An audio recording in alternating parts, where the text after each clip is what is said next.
जी बोलिए अर्पण जी। मित्रों, नमस्कार। श्याम बेनेगल जी पर केंद्रित इस एकाग्र में आप सभी का हार्दिक स्वागत है। यह इस एकाग्र की 15वीं कड़ी है और इसमें हमारे साथ एक हरफन मौला शख्सियत उपस्थित हैं, श्याम रावत जी। मैं आप सभी मित्रों की ओर से उनका हार्दिक स्वागत करता हूं।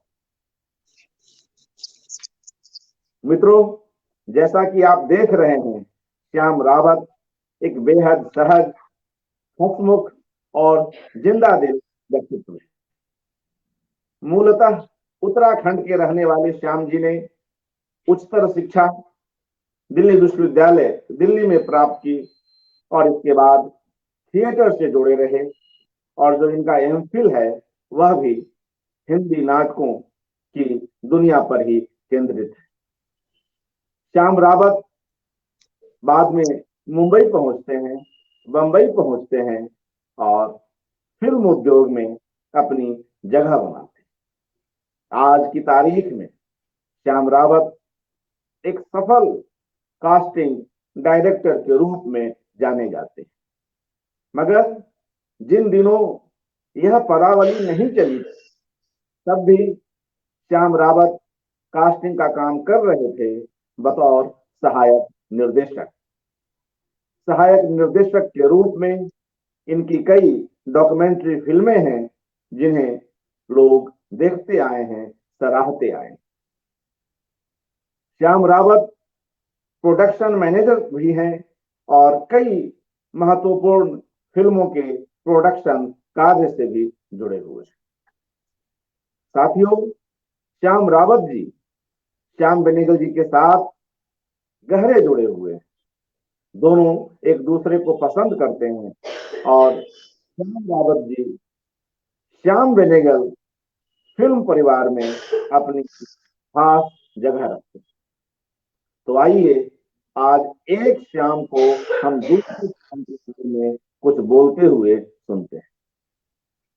महत्वपूर्ण फिल्मकार, पूर्व सांसद, बड़े सम्मानों से सम्मानित आदरणीय श्याम बेनेगल जी से इन श्याम रावत जी की पहली भेंट किस तरह की रही, क्या उसकी पृष्ठभूमि रही, इसके बारे में हम स्वयं श्याम रावत जी से ही जानते हैं, समझते हैं और हाल में खुद भी पहुंचते हैं श्याम जी के साथ।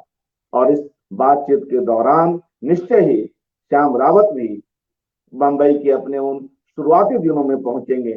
हालांकि श्याम जी ने श्याम बेनेगल के एक एपिसोड में, एक धारावाहिक में जो काम किया है वह दिल्ली में भी काम किया है। तो आइए हम पहले उस पहली भेंट से ही इस बातचीत को शुरू करते हैं। आदरणीय श्याम रावत जी, आपका पुनः स्वागत है और कृपया अपनी उस पहली भेंट के बारे में हम लोगों को जी। जी अर्पण जी, थैंक यू वेरी मच। आपने इतना लंबा मेरा इंट्रोडक्शन दे दिया, बहुत अच्छा लगा। जब मैं शहर में आया था तो ये बम्बई हुआ करता था और देखते देखते ये मुंबई हो गया।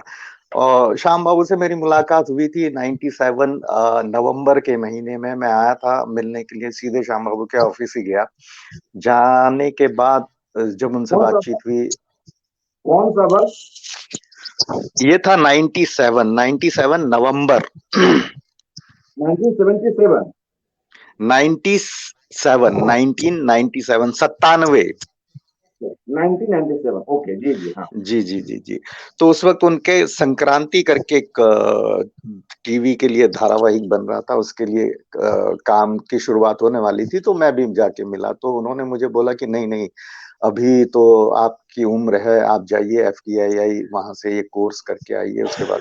लेकिन कुछ दिनों बाद मैं फिर वापस गया, रवि केमू सर के साथ उनसे मुलाकात की श्याम बाबू से। तो मतलब वो भूल चुके थे कि मैं कौन हूँ, क्या हूँ, और उन्होंने तुरंत मेरे लिए हाँ बोल दिया काम करने के लिए। तो वो 97 नवंबर में मैंने उनके साथ काम शुरू किया था। धारावाहिक था संक्रांति, जो 50 इयर्स ऑफ इंडिपेंडेंस पे बन रहा था, जिसमें 10 कहानियां थी।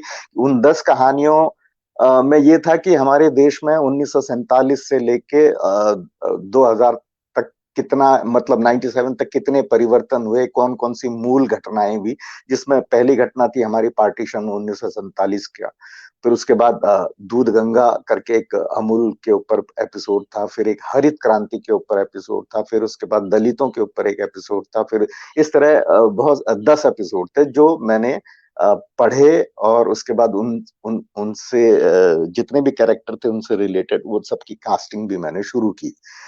तो ये पहला अनुभव था उनके साथ मेरा काम करने का, और जो अच्छा था, जिसके लिए फिर मैं मतलब मुंबई में भी कास्टिंग की, मैं गुजरात जाके मैंने कास्टिंग की, मैंने हैदराबाद जाके कास्टिंग की, और दिल्ली में आके मैंने 2 एपिसोड्स की कास्टिंग की, जिसमें एक रिलेटेड था 1947 के पार्टीशन पर, और एक रिलेटेड था हरित क्रांति पर। जी। उसके बाद सिलसिला शुरू हुआ, तो फिर सिलसिला चलता रहा। उसके बाद एक छोटी सी डॉक्यूमेंट्री थी अंधेरे से उजाले की ओर, वो मैंने की शक्ति नगर यूपी में जाकर, उसकी भी कास्टिंग की। फिर उसके बाद 2000 में मैंने उनके साथ फिल्म की जुबैदा, जो मेरे लिए बहुत अच्छा एक अनुभव था। जुबैदा एक तरह से कमर्शियल फिल्म थी वो की मैंने उनके साथ, हालांकि उसमें कास्टिंग जैसा कोई बहुत ज्यादा काम था नहीं मेरे लिए, लेकिन जो भी था उसमें जयपुर में मैंने कुछ कास्टिंग की थोड़े से लोकल एक्टर्स के लिए। उसके बाद आया फिर film I Bose the forgotten hero. उसमें भी बहुत सारी कास्टिंग थी, जिसके लिए मैं कैलकाटा गया था। कैलकाटा में जाके मैंने बहुत सारे ऑडिशन किए, और सूटेबल एक्ट्रेस को मैंने कैरेक्टर दिए, इस तरह वो हुआ। बाद में उसमें भी बहुत सारे कैरेक्टर थे जो बाद के आईएनए की जो उनकी वो थी, उसके लिए भी मैंने बहुत सारे एक्टर चुने। ये था। फिर उसके बाद 2-3 साल का ब्रेक रहा, फिर श्याम बाबू चले गए राज्यसभा। फिर वो जब लौटे तो 2012 हो चुका था। 2013 में मैंने उनके साथ शुरू किया राज्यसभा टीवी के लिए एक 10 एपिसोड की कहानी थी, जिसका नाम था संविधान। वो यूट्यूब पे उपलब्ध है, देख सकते हैं। वो एक मेरे लिए मील का पत्थर है कास्टिंग पॉइंट ऑफ व्यू से। आप देख सकते हैं उसमें तकरीबन 200 कैरेक्टर हैं जो मिलते जुलते मैंने ढूंढ के दिए। और पहली बार ऐसा हुआ जब हमने पार्लियामेंट सेंट्रल हॉल का एक सेट लगाया मुंबई में, और उसमें वो जब शूट हुआ तो उस वक्त श्याम बाबू कई बार कई कैरेक्टर्स के लिए एक्टर्स को ताली बजा के बोलते थे, मुझे मुझे ऐसा लग रहा है कि मैं 1947 या 46 में सेंट्रल हॉल में ही बैठा हूं, और ये कैरेक्टर जो है, ये एक्टर जो है, ये उसी वक्त का आदमी है। तो ये मेरे लिए बहुत अच्छा कॉम्प्लीमेंट था। जी। इसके ये इसकी शूटिंग फिर हमने बाद में संसद भवन में भी की थी। इसके बाद मेरा अगला पड़ाव था श्याम बाबू के साथ जंगे आजादी, जो पंजाब गवर्नमेंट के लिए हमने एक 1.5 घंटे की फिल्म बनाई थी। उसमें भी ये था कि एक हिस्टोरिकल फिल्म थी जो 1857 से शुरू होती थी और 2015 तक जाती थी। तो ये भी एक लंबा अरसा था जिसमें बहुत सारे हिस्टोरिकल कैरेक्टर जो पंजाब की हिस्ट्री में मतलब स्वतंत्रता संग्राम से लेके 2000 इस प्रदेश की तरक्की तक जुड़े हुए थे, वो सारे कैरेक्टर उसमें थे। उसमें बहुत सारे नाम लिए जा सकते हैं। भाई महाराज सिंह थे, उसके बाद लाला लाजपत राय हैं, फिर उसके बाद नई जनरेशन में भगत सिंह थे, करतार सिंह सराभा थे, मदन लाल धिंगरा थे, और ये सारे कैरेक्टर थे। तो ये कोई आसान काम नहीं था कि मिलते जुलते कैरेक्टर ढूंढना। इसके लिए मैं गया था पंजाब। पंजाब मैंने बहुत सारे ऑडिशन किए, जिसमें मैंने चंडीगढ़ में ऑडिशन किए तकरीबन 400-500 लड़कों का। फिर उसके बाद मैं गया था पटियाला, पटियाला में मैंने ऑडिशन किए। फिर उसके बाद मैं गया अमृतसर। अमृतसर में मुझे बहुत सारे अच्छे एक्टर मिले। वहाँ एक संस्था है नाटशाला, नाटशाला में जाके ही मैंने ये ऑडिशन किया, जहां मेरे को बहुत अच्छे पंजाबी बोलने वाले, क्योंकि श्याम बाबू का इंस्ट्रक्शन था कि दोआबे की पंजाबी, दुआबे की पंजाबी बोलने वाले लोग उनको चाहिए थे। तो जो मैक्सिमम अमृतसर के जो एक्टर थे उनमें वो पंजाबी मुझे मिली। तो मैंने बहुत सारे कास्टिंग वहीं से की, पंजाब से ही की। अमृतसर से मैंने मैक्सिमम एक्टर्स को चांस दिया। तो होता यह है कि जब मैं ऑडिशन कर लेता हूँ, रिकॉर्ड करके लाता हूँ, फिर मैं उनको शॉर्टलिस्ट करता हूँ कि भाई इस कैरेक्टर के लिए इतने एक्टर, इस कैरेक्टर के लिए इतने एक्टर, और वो मैं श्याम बाबू को दिखाता हूँ कि श्याम बाबू देखिए, ये भगत सिंह है, ये करतार सिंह है, ये मदन लाल ढींगरा है, ये भाई महाराज सिंह है, इसके लिए मैंने ये एक्टर चुने हैं, ये इनके ऑडिशन है, आप देख लीजिए। और उसमें मेरी फर्स्ट प्रेफरेंस ये है। तो कई बार मतलब 99% मेरे फर्स्ट प्रेफरेंस और श्याम बाबू की फर्स्ट प्रेफरेंस मिलती जुलती थी, तो वो मेरे को बोलते थे गो अहेड, इनको लॉक कर दो।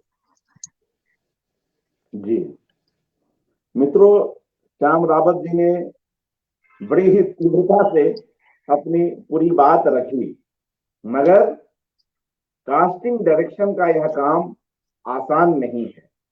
जी न जी पहले, जी बिल्कुल।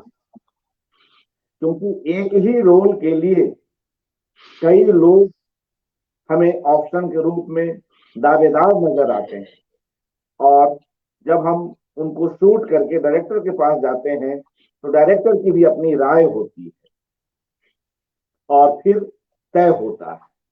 अगर एक रोल के लिए, एक किसी अहम रोल के लिए हमने चार अभिनेताओं को सेलेक्ट किया है, संभावित अभिनेताओं को, तो वह मुख्य रोल तो किसी एक को मिलेगा, मगर जो बाकी 3 रोल और हैं, जिसके लिए 3 अभिनेता चयनित हैं, उन्हें भी हम कोई और रोल दे सकते हैं। इस तरह के कई निर्णय कास्टिंग डायरेक्टर और डायरेक्टर मिलकर लिया करते हैं। तो इन कुछ उदाहरणों में हम बात करें, अलग अलग फिल्मों को लेकर, कई फिल्मों में आपने काम किया, धारावाहिकों में काम किया, तो कुछ उदाहरणों सहित हम लोग बात कर सकें। और बीच में आपने एक बात कही, दुआबे की पंजाबी, हमारे मित्रों के लिए यह भी बतलाएं कि दुआबे की पंजाबी का क्या आशय है, इसे भी थोड़ा स्पष्ट। देखिए सर, अभी है क्या, अब मुंबई में भी पंजाबी एक्टर है, ठीक है, दिल्ली में भी पंजाबी एक्टर हैं, और चंडीगढ़ में भी पंजाबी एक्टर है, लेकिन ये तीनों बड़े शहरी पंजाबी है। तो जो ठेठ पंजाबी या जो पंजाबियत है वो दुआबे मतलब अमृतसर और लाहौर के बीच का जो हिस्सा है वहां पे बोली जाती है। तो इसलिए ये बोला गया था कि वो लोग करीब करीब हैं पंजाबी के, क्योंकि शहरी पंजाबी तो हमने बहुत सुनी है, शहरी पंजाबी में वो नहीं है, मतलब वो जो शुद्धता है वो उसमें नहीं आती। तो दुआबे की पंजाबी मतलब वो एक ऐसा नहीं है कि दो नदियों के उससे के बीच का जो हिस्सा है उसमें जो बोली जाने वाली पंजाबी थी वो उससे आशय था। तो ये है। बाकी जो आपने एक बात बोली, एक ही कैरेक्टर के लिए बहुत 3-4 एक्टरों का होना, क्योंकि एक कैरेक्टर के लिए 3-4 एक्टर जब मैं चुनता हूं तो मेरी भी ये वो मेरे लिए ये होता है कि ये 4 जो एक्टर हैं ये बेहतरीन एक्टर हैं। तो एक कैरेक्टर उनको जाएगा, एक एक्टर को एक ही कैरेक्टर जाएगा, लेकिन बाकी 3 का क्या करना है। तो कई बार मैं ऐसा करता हूं कि बाकी जो इंपॉर्टेंट कैरेक्टर हैं, कई बार मैं एक्टरों को वहां प्लेस कर देता हूं कि नहीं। देखिए जैसे भगत सिंह के केस में हुआ था, भगत सिंह मेरे को बहुत अच्छा एक एक्टर मिला था पंजाब में, चंडीगढ़ में। उसके बाद उसके साथ जो 3 और एक्टर थे, फिर उनको मैंने धीरे से, एक को भगत सिंह की, एक को मैंने करतार सिंह सराभा का रोल दिया, फिर एक को मैंने मदन लाल ढींगरा का रोल दिया। इस तरह मैंने वो बेहतरीन एक्टरों को बेहतरीन जगह पे लगा दिया। तो ये भी एक चालाकी है जो बेहतरीन मतलब कास्टिंग में हम इस्तेमाल करते हैं कि भाई अच्छे एक्टर को अच्छी जगह डाल दो। जी तो सेम चीज मैंने अभी जो मेरा एक सबसे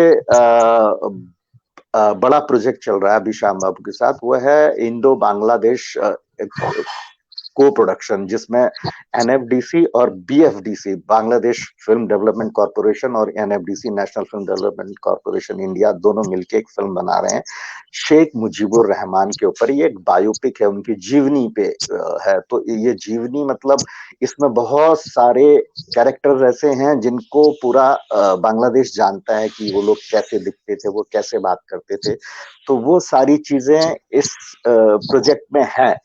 अब मेरे लिए ये सबसे बड़ी चुनौती थी कि मैं कैरेक्टर के बारे में रिसर्च करके जाऊं चूंकि श्याम बाबू और मेरा ये मानना था कि हम ये बांग्लादेश की फिल्म है, बांग्लादेश के कैरेक्टर हैं, तो एक्टर भी बांग्लादेश से लिए जाएं ताकि वहां के लोग उनसे अपना आत्मीयता उस तरह जता सके, वो पहचान सके कि ये हमारा एक्टर है, ये इस कैरेक्टर को प्ले करेगा। तो इसके लिए मैंने भी बहुत सारी रिसर्च की। बहुत सारा करने के बाद फिर मैं जनवरी 2020 में गया, उधर ढाका गया। ढाका में जाके फिर मैंने ऑडिशन स्टार्ट किए। इसमें एक चीज मैं और बोलना चाहूंगा, आज की डेट में सोशल मीडिया के थ्रू मैंने बहुत सारे, मतलब फेसबुक के थ्रू, इंस्टाग्राम के थ्रू मैंने बहुत सारे बांग्लादेशी एक्टरों को ढूंढा। मैंने उनसे इंटरेक्ट किया, मैंने उनको मैसेज भेजे, मैंने उनको बताया कि मैं ये हूं और मैं इस तरह की कास्टिंग करने के लिए ढाका में आ रहा हूं, तो अगर आप मेरे को और भी एक्टर सजेस्ट कर सकते तो प्लीज कीजिए। तो इस तरह मैंने 10 एक्टरों से 100 एक्टर किए, 100 एक्टरों से मैंने 1000 एक्टर किए, और मैंने बहुत ज्यादा ऑडिशन किए ढाका में। तो तकरीबन 1200 से ज्यादा मैंने ऑडिशन किए, और उसमें से ही मैंने वो जो छोटे छोटे कैरेक्टर भी थे वो मैंने मिलते जुलते चेहरे मतलब कास्ट किए। और वहां की जो टीम मेरे साथ बैठती थी वो इस बात से बहुत खुश थी कि मैं मतलब बहुत रिसर्च करके आया हूं, और तकरीबन तकरीबन मैंने करीब करीब के ही एक्टर को उस कैरेक्टर के लिए चुना है। जिसमें एक छोटा सा कैरेक्टर है रोमा। रोमा चूंकि शेख मुजीबुर रहमान के घर में सबसे छोटे बेटे थे उनके, रसल। रसल का केयर टेकर था जो 12-13 साल का था। तो उसके लिए जिस लड़के को मैंने चुना, तो वो लोग, जैसे ही मैंने बोला कि ये लड़का मेरे को रोमा जैसा दिखता है, तो वो लोग, पूरी टीम जो है खड़ी हो गई कि तुमको कैसे पता। मैंने कहा कि नहीं, वो मेरे रिसर्च में मुझे ऐसा लगा कि रोमा ऐसा ही होगा। तो बहुत सारे कैरेक्टर्स के लिए मेरे को बहुत प्रेज मिला, मतलब बहुत तारीफ हुई मेरी कि नहीं, मैंने तकरीबन तकरीबन अच्छे एक्टरों को कैरेक्टर्स के लिए रोल दिया। जिसमें शेख मुजीबुर रहमान का रोल हमारे आरिफिन शुभो प्ले कर रहे हैं, जो सिर्फ मेरी नहीं और भी बहुत सारी टीम वर्कर का, हमारी टीम के लोगों का मानना था कि आरिफिन ही इस कैरेक्टर के लिए सबसे सूटेबल एक्टर है। तो आरिफिन से हमारी 2-3 मुलाकातें हुई, उनको कैलकाटा बुला के भी ने लुक टेस्ट किया। सब कुछ टेस्ट करने के बाद श्याम बाबू ने उनको ओके किया था। बाकी सारे कैरेक्टर्स मैंने बांग्लादेश टीम और मैं दोनों ने मिलके उस तरह किया। बाकी इंडिया में जब इसकी शूटिंग हुई थी इस जनवरी पैंडेमिक के बाद, तो पैंडेमिक के बाद फिर हमारा सोलो मेरे ही डिसीजन थे इंडिया में कास्टिंग के, क्योंकि इंडिया में मेरे लिए ये था कि मैं लोकल मुंबई से अच्छे एक्टर लूं, जो मैंने लिए, और बहुत अच्छी एक ब्यूटीफुल बुके मैंने कास्टिंग का बना के दिया श्याम बाबू को। आई थिंक उनको भी खुशी होगी ये देख के कि इसमें कास्टिंग बहुत अच्छी हुई। श्याम बाबू ने बार बार मुझे बोला भी है कि बांग्लादेश के एक्टर बहुत अच्छे चुने गए। जी मित्रों, जिस फिल्म की बात हो रही है, जो अभी निर्माण में ही है और कोविड के कारण जिसके फाइनल रूप लेने में कुछ वक्त भी लगा, अभी श्याम बाबू की पूरी टीम ढाका से आई भी है, तो यह एक अंतर्राष्ट्रीय फिल्म है। इसकी चर्चा श्याम जी कर रहे हैं। कई एक्टर और एक्ट्रेसेस भारत से हैं, कई बांग्लादेश से हैं।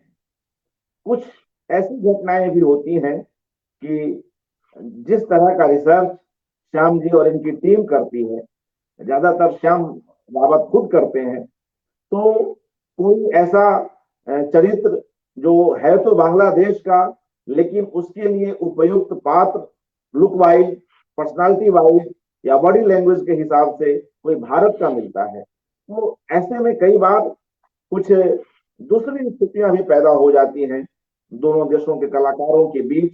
इसे भी समन्वय करने का काम, समझाने का काम कास्टिंग डायरेक्टर का होता है। कई बार कई बड़े कलाकारों को इतनी बड़ी फिल्म में उनकी अपेक्षा से कुछ कम समय के या कम दृश्यों के रोल मिलते हैं। ऐसे में उन्हें कन्विंस करना भी आसान नहीं होता है।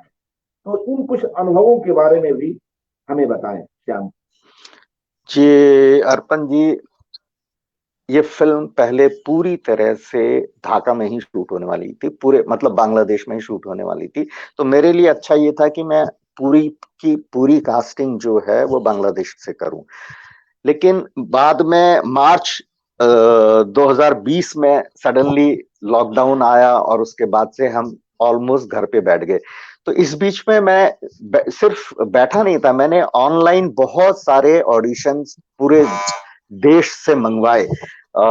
मोस्टली ये बांग्ला भाषा में है, तो मेरे लिए बहुत जरूरी था कि मैं बांग्ला बोलने वाले एक्टरों को चुनूं। तो कैलकाटा इसका मेन सेंटर था, तो मैंने बहुत सारे ऑडिशन कैलकाटा में भी किए, और मैंने बहुत सारे दोस्तों से ये बोल बोल के कि भाई कैलकाटा में कुछ अच्छे बच्चे हैं तो उनके ऑडिशन भेजिए, कुछ इस तरह की महिलाएं हैं तो उनके ऑडिशन भेजिए, या कुछ इस तरह के एक्टर हैं तो इससे मिलते जुलते, मैं उनको कैरेक्टर्स की फोटो भेज देता था कि भाई इससे मिलते जुलते इस उम्र में है तो भेज दीजिए। फिर क्या हुआ, मैं बॉम्बे में भी बंगाली एक्टरों को मैं लगातार ढूंढ रहा था लगातार, और उसमें नेशनल स्कूल ऑफ ड्रामा से बहुत सारे बंगाली एक्टर मुझे मिले। तो मैं जब उनसे मिला तो कुछ ऐसा हुआ जिसमें जो बांग्लादेश के शेख कमाल, जो मुजीबुर रहमान का बड़े बेटे हैं, उनके लिए जो मैंने एक्टर वहां चुना था, सडनली मुझे ऐसा लगा कि बॉम्बे में मुझे जो एक्टर मिला है, नेशनल स्कूल ऑफ ड्रामा का है, अच्छा एक्टर है, बंगाली बोलता है, और बहुत साल इसने कैलकाटा में थिएटर किया है, ये ज्यादा सूटेबल है। तो ये बात मैंने श्याम बाबू को बोली। श्याम बाबू जैसे ही मैंने उनको मिलवाया तो उन्होंने, श्याम बाबू ने सीधे बोला कि ये तो शेख कमाल जैसा लग रहा है। मैंने कहा बिल्कुल सर, मैंने इसीलिए इसको बुलाया। तो ये डिसीजन हमने मिल के लिया कि शेख कमाल जो है हम बॉम्बे से ले रहे हैं, और ये बात हमने ढाका में कन्वे की। सिर्फ यही नहीं था, एक और भी था कि शूटिंग जब हम शुरू कर रहे थे 2021 की जनवरी में, तो शूटिंग थी हमारी 21 जनवरी से, और 18 जनवरी को जिस लड़की को मैंने, छोटी रेनू, मतलब मुजीबुर रहमान की वाइफ, 5 साल की 6 साल की, चुना था बांग्लादेश में, उसकी माँ को कोविड हो गया। अब 18 जनवरी की ये बात है और 21 जनवरी को शूटिंग है, तो एक इंटरनेशनल फिल्म है, ये मेरे लिए बहुत बड़ा धक्का था। लेकिन पैंडेमिक में, इस कोविड काल में, मैंने बहुत सारे ऑडिशंस कैलकाटा से मंगाए, तो उसमें एक बहुत अच्छी सूटेबल लड़की थी जो 6 साल की ही थी। मैंने सिर्फ 10 मिनट लिए और मैंने पूरी टीम को उसका ऑडिशन भेजा, और मैंने बोला कि ये मेरी तरफ से छोटी रेनू है, और इससे बेहतरीन और कोई इस कैरेक्टर को नहीं कर सकता।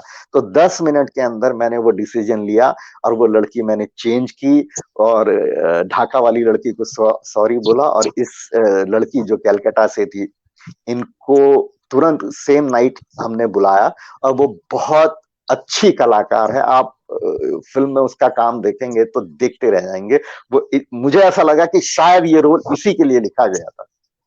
तो कई बार ऐसा भी होता है, आपकी मदद ऊपर वाला भी करता है। तो शेख कमाल के लिए जो मैं बोल रहा था, सोमदत्त करके बहुत अच्छा एक्टर है, उसके लिए मैंने फिर बहुत बांग्लादेशियों को भी समझाया।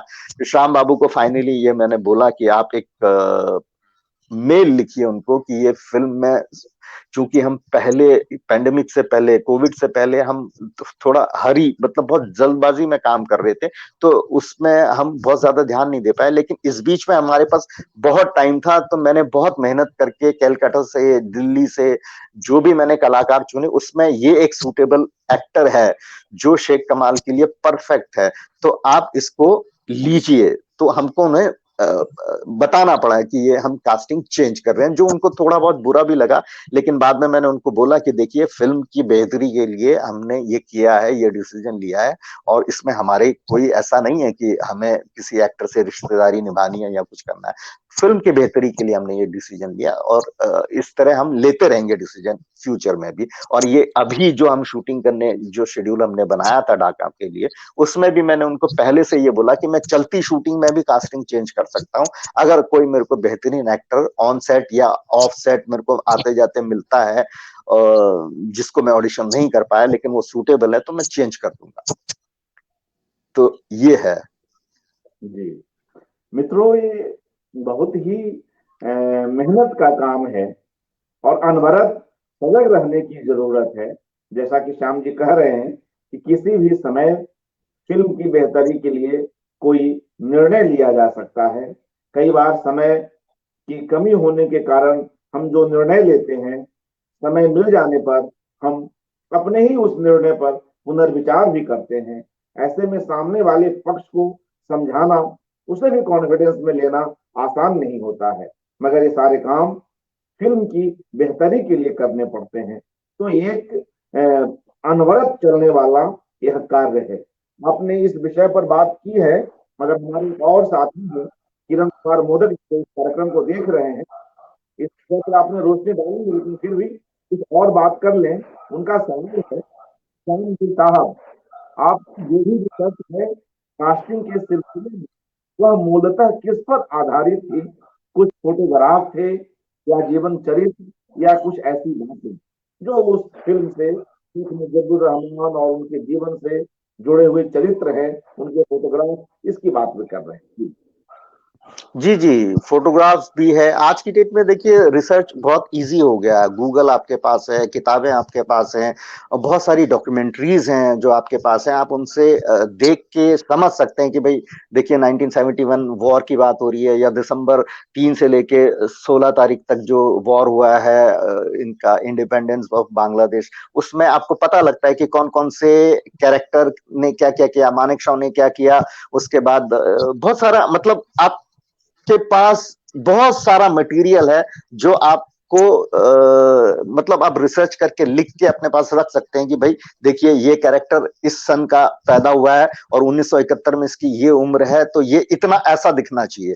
तो ये मैंने किया है, क्योंकि उसमें देखिए अवामी लीग इनकी जो पार्टी थी उसमें बहुत सारे मेन कैरेक्टर थे, जिसमें ताजुद्दीन था, मंसूर अली हैं, कैप्टन मंसूर अली, उसके बाद कमरुज्जमान और सैयद नजरुल इस्लाम। ये 4 मेन लोग थे जो शेख मुजीबुर रहमान के साथी थे। तो इनकी मैंने डेट ऑफ बर्थ से लेके इनकी मतलब रिसर्च में मैं हमेशा ये लेके चलता था कि भाई हमारा जो सीन है वो किस ईयर का है, वो इस ईयर, जिस ईयर का भी है उस ईयर में उस उनकी क्या उम्र होनी चाहिए और उस उम्र में वो कैसे दिखनी चाहिए, ये भी मैंने किया। तो इसी उस हिसाब से, जैसे हमने 1920 17 मार्च को मुजीबुर रहमान का जन्म हुआ और हम 1935 से उनकी कहानी शुरू करते हैं, तो 15 साल का हमारा मुजीबुर रहमान था। तो मैंने 2 मुजीबुर रहमान चुने, एक जो 15 से 19 साल का था, एक जो 22 से लेके 55 साल जिसने प्ले किया। तो इसमें 2 मुजीबुर रहमान है। तो 22 से 25 जिस एक्टर ने प्ले किया उसके लिए मैंने 4 लुक डिसाइड किए थे कि 22 साल की उम्र से लेके 30 साल तक वो उसकी विग कैसी होगी और उसका चेहरा कैसा दिखना चाहिए, वो कैसे कपड़े पहनेगा। फिर 30 से लेके 40 तक कैसा होगा, 40 से 45 तक कैसा होगा, और 45 से 55 कैसा होगा। तो ये मैं कॉस्ट्यूम तो नहीं, मतलब मेकअप डिपार्टमेंट के साथ बैठा इस बात के लिए कि इनकी 4 विग बननी चाहिए। हर उम्र के हिसाब से हमारे पास फोटोग्राफ का रेफरेंस था, उन रेफरेंस के हिसाब से मैंने ये सारा डिसाइड किया कि इनकी लुक ऐसी होनी चाहिए, इनकी मूंछ ऐसी होनी चाहिए, और ये सारा करके। और उनका एक तिल भी था बाई तरफ, तो वो भी डिसाइड किया कि 1969-70 के बीच में कुछ फोटोग्राफ्स में वो तिल दिखना शुरू होता है, जो 1955 15 अगस्त उनकी मृत्यु तक उनके चेहरे पे था। तो वो भी डिसाइड हुआ। इसी हिसाब से उनके चश्मे कैसे बदले, इसी हिसाब से उनके पाइप कैसे, किस किस ईयर में उन्होंने किस तरह का पाइप इस्तेमाल किया, ये सारी चीजें थी। तो रिसर्च कास्टिंग के लिए बहुत जरूरी है। आपको पता होना चाहिए कि वो किस उम्र में कैसा दिखता था, या हमारे मतलब जितने फोटोग्राफ्स में हमें मिलते हैं उस हिसाब से। बाकी आप, जैसे मैं राइटिंग टीम से, हमारी अतुल तिवारी और शमा जैदी जी, उनसे भी मैं रेगुलर पूछता रहता था कि इसमें ये कैरेक्टर ऐसा होगा, या इसके पास ऐसा होना चाहिए, या ये ऐसा दिखना चाहिए, कोई रेफरेंस है क्या, मैं आपको रेफरेंस दिखाऊं क्या, ये एक्टर ऐसा हो सकता है क्या। तो ये सारी चीजें मैं उनसे भी डिस्कस करता हूँ, क्योंकि वो मुझसे कहीं ज्यादा उनका भी अनुभव है इस फील्ड में। तो मैं उनसे पूछता रहता हूँ। मैं कभी ये नहीं सोचता कि ये डिसीजन जो है मैं अकेले ले लूं। ये टीम वर्क है। टीम वर्क में बहुत जरूरी है कि टीम के साथ ही चला जाए डिसीजन।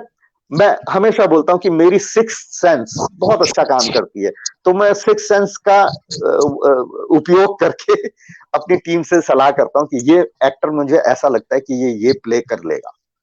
तो ये सारी चीजें होती हैं। जी, हमारे साथ अंकित चड्डा जी जुड़े हुए हैं। वे लिख रहे हैं, I am working in Shyam Benegal sir office and I know personally Shyam Rawat has put all his work. He has tried his best to make the film best of his life. तो जी मित्रों, जी। जब हम मेहनत करते हैं और मेहनत के इतने आयाम होते हैं और अलग अलग डिपार्टमेंट से हमें संपर्क में रहना पड़ता है, जिसकी बात श्याम जी कर रहे हैं, चाहे वे मेकअप की बात हो, चाहे स्क्रीन प्ले की बात हो, चाहे डायरेक्टर से संपर्क हो, या उन तमाम अभिनेताओं का जो लुक है, जो उनकी स्टाइल है, जो छोटी छोटी बारीकियां हैं, जो वास्तविक चरित्र हैं, उनकी बारीकियों पर काम करना और उन बारीकियों को यथासंभव अधिक से अधिक अपने कैरेक्टर्स में लाना, ये सभी काम श्याम रावत जी कर रहे हैं। किरण कुमार मोदक जी की एक और प्रतिक्रिया आ गई है, so that is it wonderful but very hard work indeed with peripheral material you have gone deep into the soul of all the characters, that is really great। तो मित्रों, ये थैंक यू। देख रहे हैं कि श्याम बेनेगल के यहाँ अलग अलग डिपार्टमेंट्स में काम करने वाले लोग कितनी मेहनत करते हैं और तभी ऐसी फिल्में बनती हैं। अभी जी तो जी कुछ और कुछ कह रहे थे जी।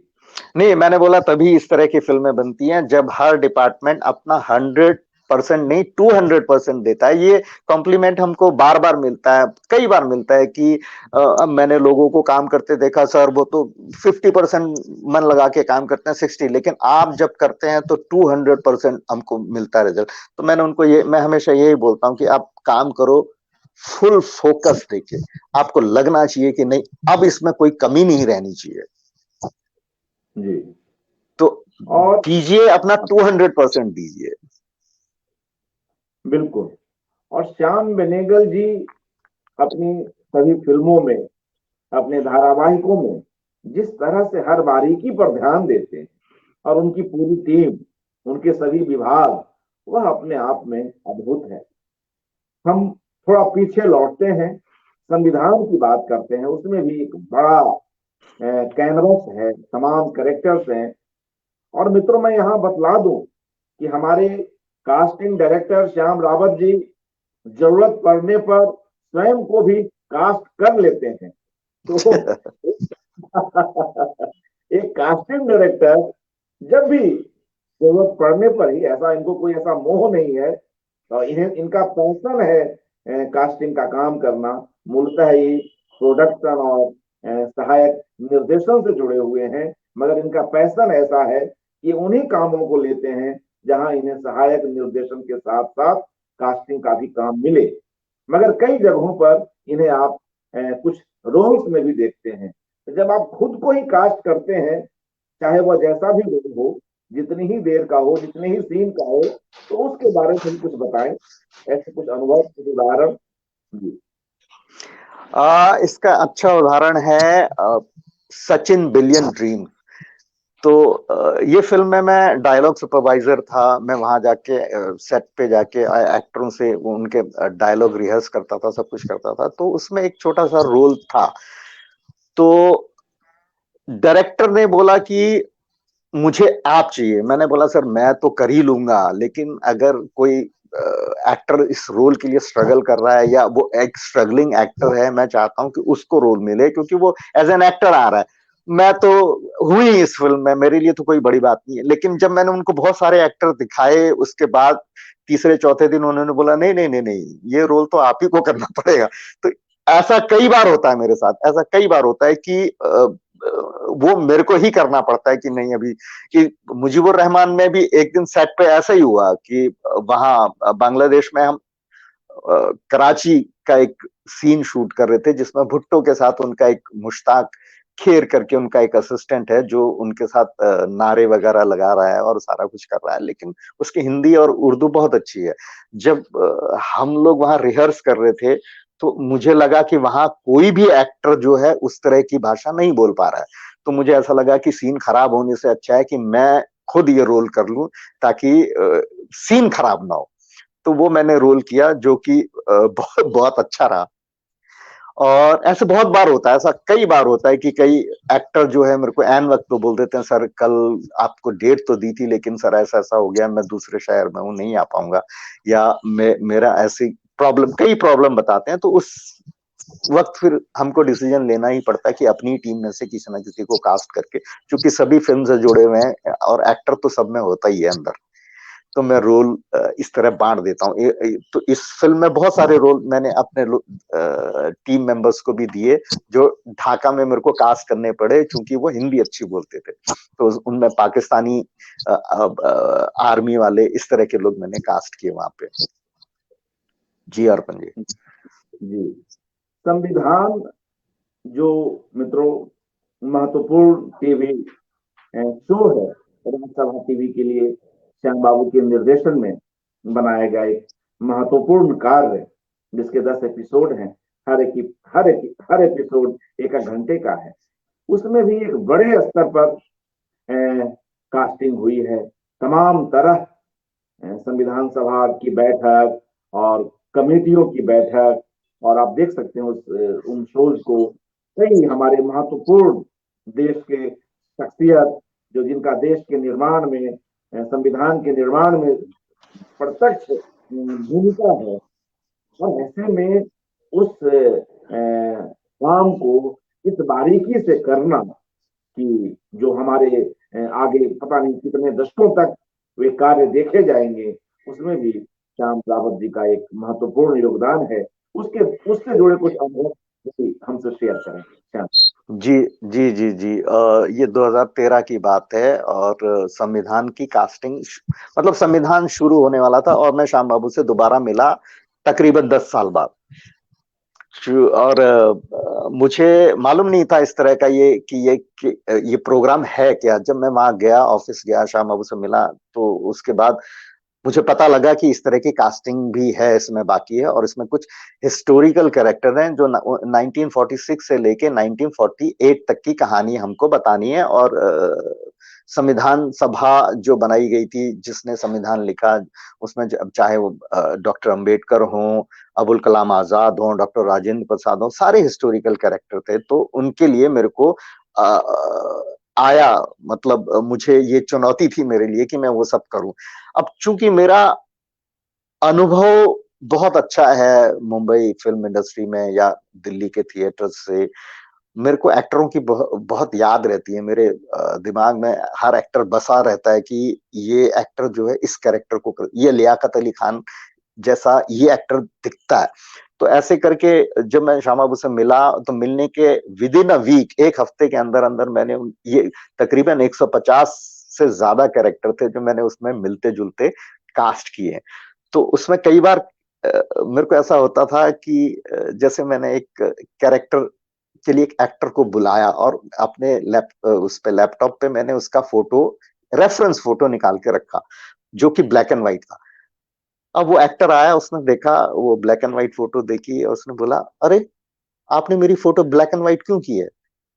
तो मैं उसको बोला, नहीं नहीं, ये तुम्हारी फोटो नहीं है, ये तुम्हारे कैरेक्टर की फोटो है। तो ऐसा कई कैरेक्टर्स के साथ हुआ, जिसके लिए मेरे को बहुत, मतलब मिला, ये सम्मान मिला इस तरह का, बहुत प्रेज मिला कि नहीं, आपने ये बहुत सारे बहुत अच्छे कैरेक्टर्स के लिए एक्टर चुने। और बहुत अच्छा अनुभव था। आप संविधान यूट्यूब पे उपलब्ध है, आप चाहें देख सकते हैं वहां पे। और प्रत्यक्ष को प्रमाण की आवश्यकता नहीं है, आप वहां जाके देख सकते हैं कि किस तरह की कास्टिंग हुई है। मेरे लिए वो एक बेहतरीन, जिसे बोलते हैं मील का पत्थर रहा है संविधान, जहां से मतलब मेरे में भी ये रुचि जागी कि मैं इतना अच्छा काम कर सकता हूं, तो मुझे और अच्छे काम करने चाहिए। संविधान मेरे लिए बहुत बड़ा एक माइलस्टोन है। और श्याम बाबू का रेगुलर इंटरफेयर रहता था कि रावत इसके लिए किसको देख रहे हो, तो मैं उन्हें बताता था कि ये 4 एक्टर हैं सर, इसमें बेहतरीन ये है। तो बोलते थे हाँ करेक्ट है, इसको ले लो, इसको ले लो, इसको लॉक करो, उसको लॉक करो। तो ये रेगुलर हमारी बातचीत चलती रहती है, जो मैं उनके साथ बैठ के दिखाता रहता हूँ कि श्याम बाबू ये देखिए, ये कैरेक्टर है, ये कैरेक्टर का फोटो है, ये एक्टर की फोटो है, ये इसमें 3 एक्टर मैंने इस तरह शॉर्टलिस्ट किए। तो बेहतरीन पे वो भी उंगली रखते हैं और बेहतरीन पे वो मेरी भी वही चॉइस होती है। तो ऐसा बहुत बार हुआ है।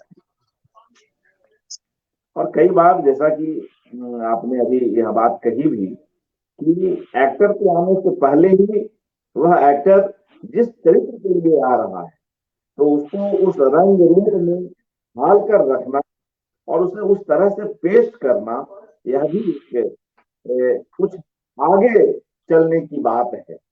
तैयारी, जी आगे की तैयारी भी पहले कर लेने की कला है, क्योंकि इतने सारे लोगों को डील करना, फाइनली काम लेना और समय पर उस काम को पूरा करना, यह सब आसान नहीं है।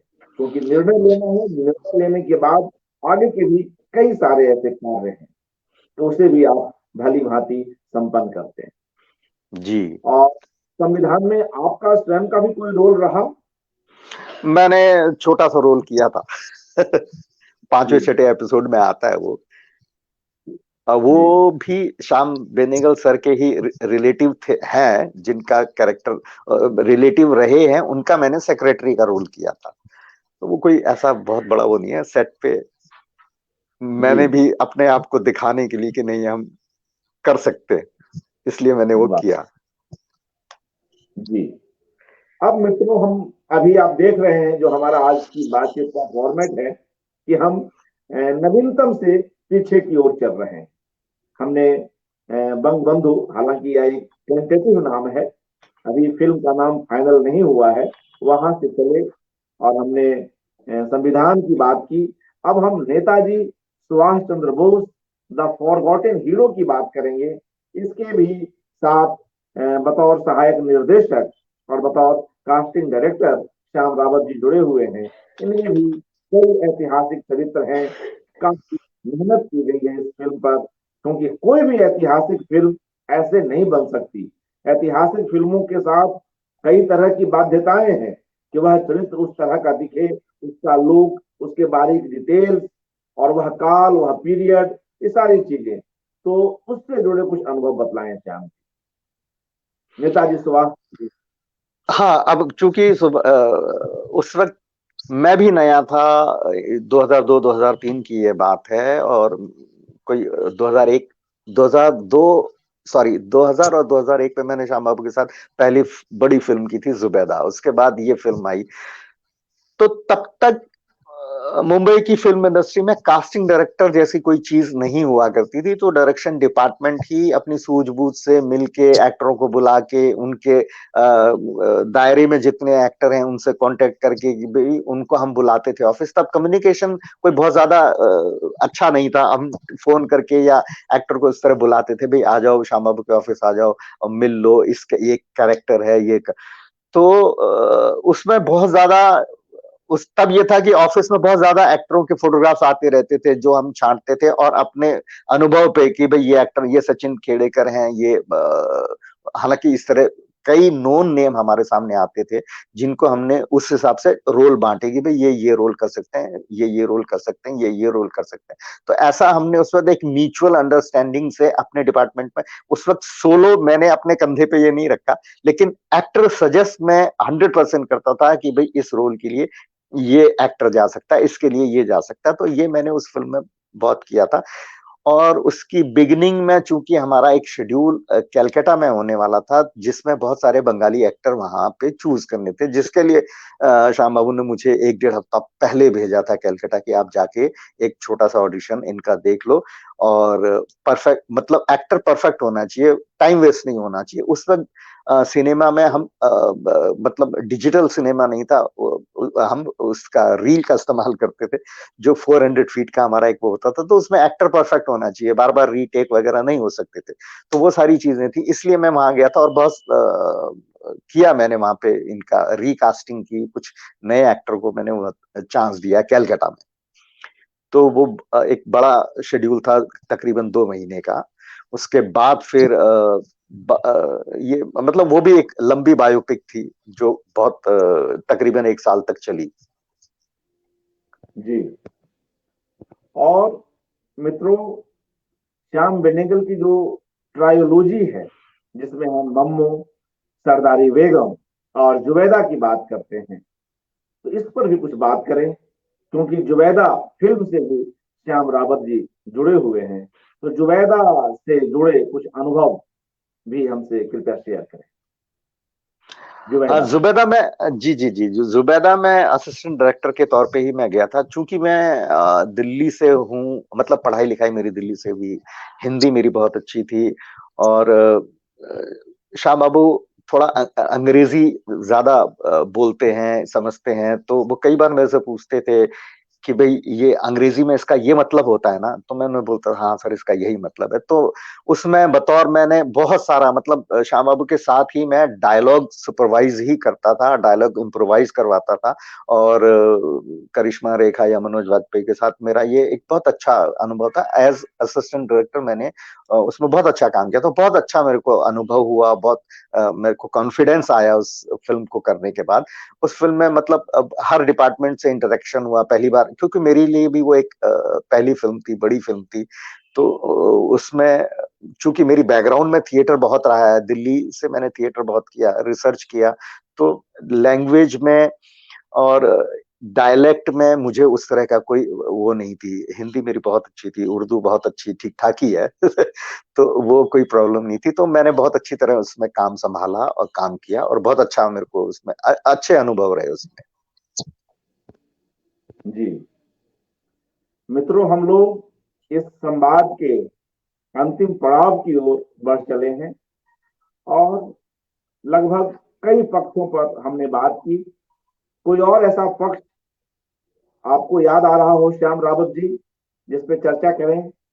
और ओवरऑल यह तो एक बात हुई फिल्मों के निर्माण को लेकर, लेकिन जब हम इन फिल्मों को देखते हैं, इस पर चर्चा परिचर्चा होती है, अलग अलग कोणों से इन फिल्मों की जो विशेषताएं हैं उस पर बात होती है, तब आप किस तरह का अनुभव महसूस करते हैं? और श्याम बेनेगल को बतौर एक फिल्मकार आप कैसे देखते हैं? क्योंकि आपका देखना इसलिए भी महत्वपूर्ण है कि आप एक इनसाइडर भी, आप उनके साथ काम करते हैं, तो एक इनसाइडर की आंख से भी आप हमारे समय के एक लीजेंड फिल्म मेकर को किस तरह से देखते हैं? जी श्याम बाबू मतलब बहुत विद्वान है। उनको ऐसा नहीं है कि आप कहीं पे भी उनको झूठ बोल के या कुछ चालाकी करके बहला सकते हैं, ऐसा नहीं है। आप उनसे किसी भी विषय में, उनके फिल्म के विषय में, उनके सीन के उसमें, और उसमें लाइटिंग के बारे में जब भी आप बात करते हैं, तो वो हमको पहले ही बता देते हैं कि ये देखिए ये सीन ऐसा है, इसका ये मूड है, तो इसमें ये टेकिंग ऐसे होनी चाहिए, शॉट ऐसा लगना चाहिए।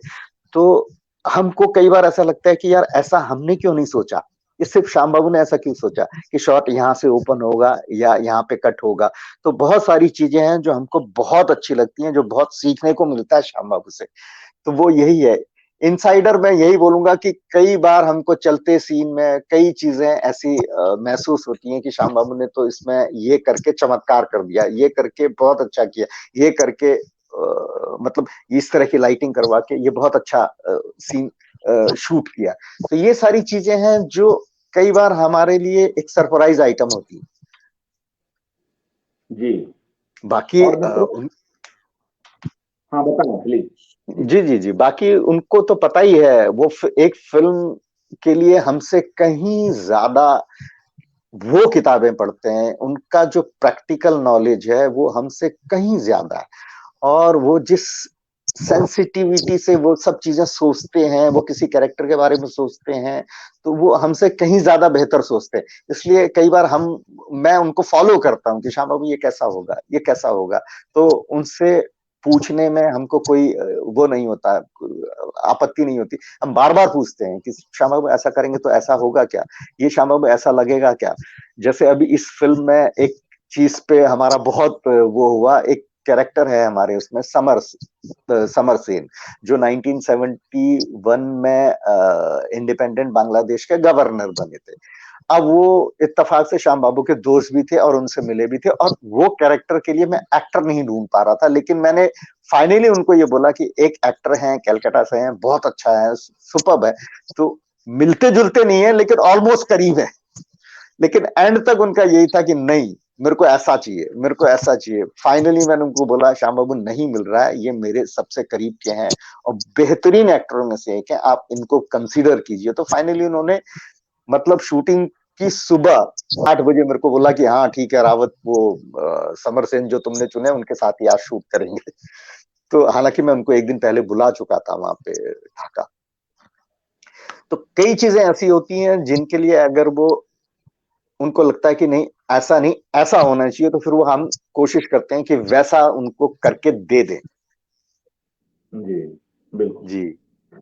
हम देख रहे हैं मित्रों कि एक सार्थक सिनेमा के पीछे कितनी मेहनत होती है, कितने लोगों की मेहनत होती है, और वह मेहनत कैसे एक टीम के साथ की जाती है। कई तरह के निर्णयों पर पहुंचना पड़ता है, कई असहमतियों से गुजरना पड़ता है, जिसका उदाहरण अभी श्याम जी दे रहे हैं। तब जाकर कोई एक फिल्म बनती है, और बेहतरीन फिल्मों के लिए तो यह मेहनत अपेक्षित ही है, ऐसा ही कहा जा सकता है। इस अवसर पर, इस संवाद के लिए हमने श्याम रावत जी के और श्याम बेनेगल जी से जुड़े कुछ चित्र भी यहाँ पर जमा किए हैं एक वीडियो फाइल के रूप में। आइए उन चित्रों से गुजरते हैं और उस पर स्वयं श्याम रावत जी की प्रतिक्रिया लेते हैं, और फिर हम लोग इस संवाद को फिलहाल के लिए समाप्त करेंगे। फिल्मों के निर्माण कार्य से जुड़े कई ऐसे बेहतरीन चित्र हमें देखने को मिलते हैं।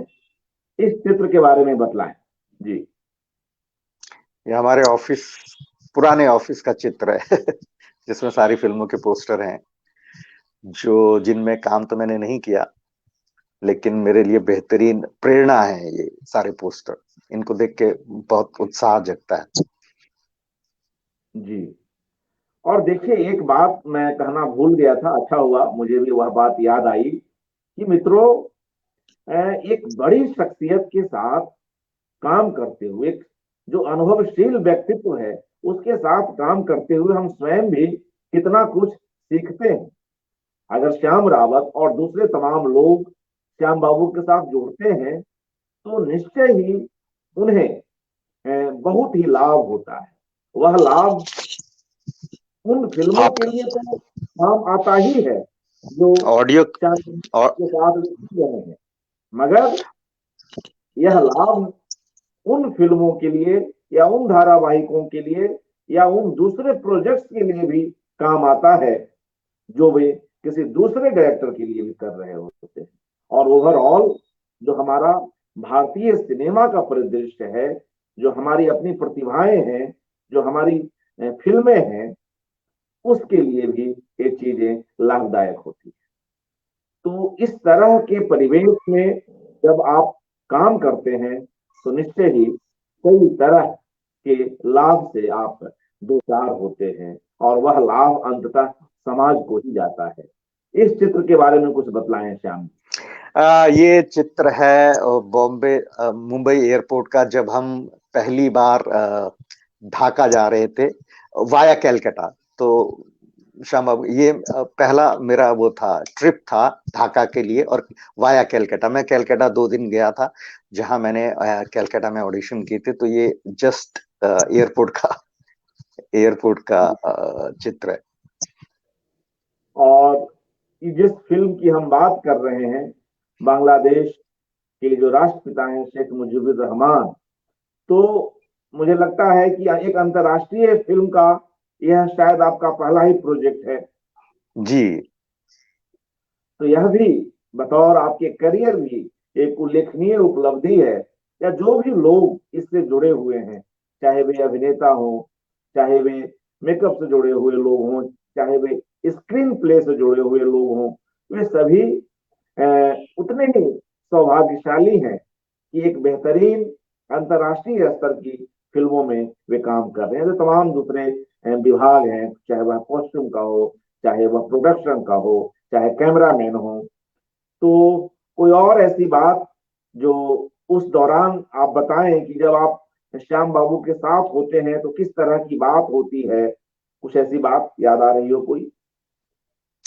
श्याम बाबू के साथ बहुत सारी बातें होती हैं, हर उस पे मतलब हर सब्जेक्ट पे, आप किसी भी सब्जेक्ट पे कभी भी आप श्याम बाबू को छेड़िए, वो आपको बेहतरीन उसके बारे में बता देंगे।